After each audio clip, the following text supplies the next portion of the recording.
welcome back to Stuff We Do, where we do all the knife stuff you love. Knife reviews, knife tests, knife modifications, and outdoor stuff with knives. Today is our special St. Patrick's Day edition. Now, the actual beer drinking part of St. Patrick's I have postponed until Friday, because today is Wednesday, and I have a lot of meetings and things this week. I just came from a meeting now.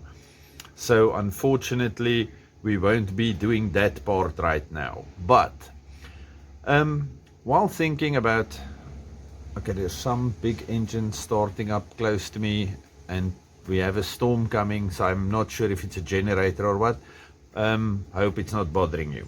Okay, so while I was thinking about the St. Patrick's Day video,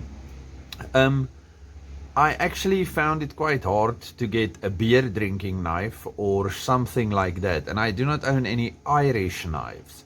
Apart from a few Sheffield, England things, I don't own any Scottish knives, so yeah, so now this link is a bit dodgy. IRA. So then, as I was thinking about what Ireland is known for, I got whiskey and whatever and stuff like that, but I could not find any clear links. So I thought about something else. The AK-47. That was a gun used in most militant groups around the world, and this knife is on loan to me from my brother. So we are going to be looking at this. Before we get into this, a few people have asked me, what is St. Patrick's Day, where does it come from, stuff like that. So, okay, so to the best of my knowledge, St. Patrick's Day started out as something very religious. St. Patrick was an English missionary, if I can remember correctly, that went to Ireland to go Christianize the pagans. And then one of the sermons, or one of the stories that I can remember, I wasn't there, I'm old, but not that old.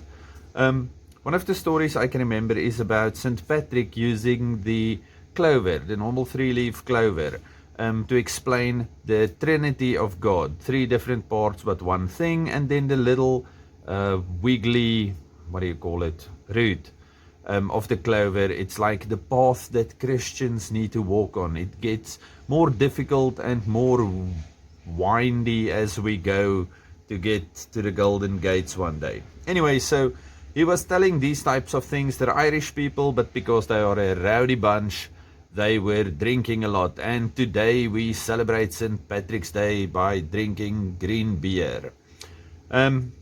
Okay, so we'll get into the beer drinking part later. Now we're looking at the AK-47 CCCP knife. This thing, I'm not sure where it comes from. There's no specifics on here.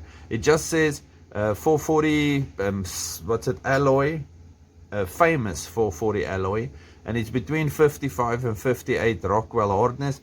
Nowhere do they say where this thing is made, but I do not believe that this thing comes from the old Soviet Union or from Russia.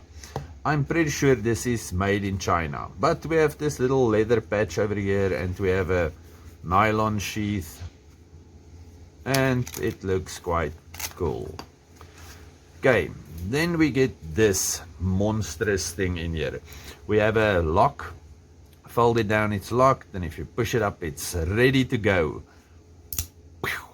And it shoots out like a machine. Now on the internet, when I looked for this thing to try and get some info, this looks to be either the small or the medium one, because the big one is a huge thing. Okay, quite a positive lock, quite a positive shootout. There is a bit of whatever in there, but it's quite a nice knife. It's not super sharp, but it looks quite decent. And then it's made to look like, what do you call it? Oh, and the lock even works in the open position, so you can lock it. Last thing before I forget, please check out the other channels in the description. Also great guys, go see what they're up to.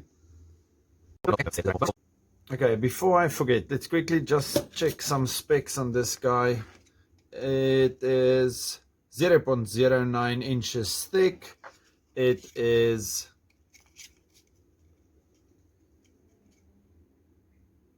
4-inch blade and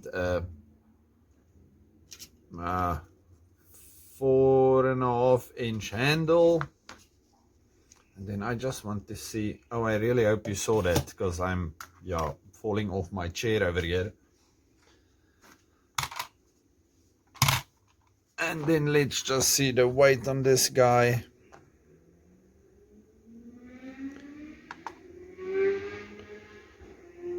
$164 grams, which on my conversion chart is, and now I cannot see, 164, so it's 5 and something, so it's less than 6 ounces. I actually thought it was more. Okay, so there's our bayonet looking knife. Like I said, I'm not sure. This does move, and there is a piece moving in there, and this is supposed to fit over a lug, but I don't know how you will open and close it, or maybe you will open it, and I don't think this will really attach to a AK-47, but it is still a cool looking knife. So the novelty of this is the fact that it looks like it might fit onto some or other knife. This thing is quite awesome. Look at this. You look like you can go and attack a small village. Okay, so that's our AK-47 CCCP folding bayonet knife. I think he bought this at Takealot here in South Africa, but I'm pretty sure you can find things like this on Amazon and places like that. Apart from looking cool, I don't see a real reason to have one, but it might be interesting at a braai to take out your bayonet knife and pop it open. Okay, stay safe, happy, and have a good one. Goodbye.